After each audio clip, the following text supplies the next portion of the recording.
Alright, here on the side we can find the attendee list. At the top you can find the webinar presenter's name with this blinking broadcasting icon. And below a number of names which are supposed to be the webinar registrants. Now, you're probably wondering, so where do all these names come from? And what if only a handful of people register for my webinar? Won't that look kind of sad? Worry not, my friend. As usual, we have you covered. The attendee list. At the configuration dashboard, you can enable the attendee list advanced options. You can select to use only real names, meaning to display only the names from real people who've actually registered to your webinar, or you can use only simulated names, and the script will pick up the names from this random name list under here. Or you can blend both real and simulated names. And here's how it works. Let's imagine that you want to stage a webinar aiming for around 100 people. However, let's assume that only 10 real people sign up for it.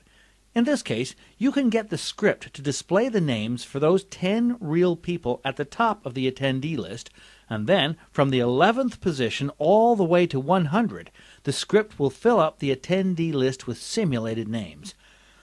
This feature is intended to guarantee the social proof factor of your webinar, in case there are fewer real attendees than you had expected.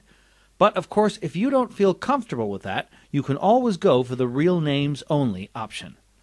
Please note that you will only need the simulated names for your first few webinars.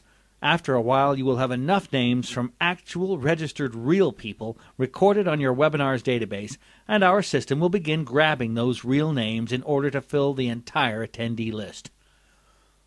By the way, you can also select the nationality of those simulated names in case you're targeting a local niche: English, Spanish, French, Arab, Asian, etc.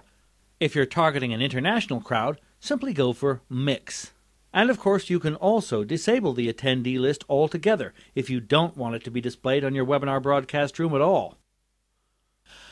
By the way, in order to make the whole thing look truly real, when the webinar gets started, the attendee list builds up progressively, as if all the registrants were logging in a natural manner. You see that? You see how the list populates progressively? Oh, and each of the real attendees will find their own name at the top of the attendee list. So they indeed see their name there, making the experience more involving.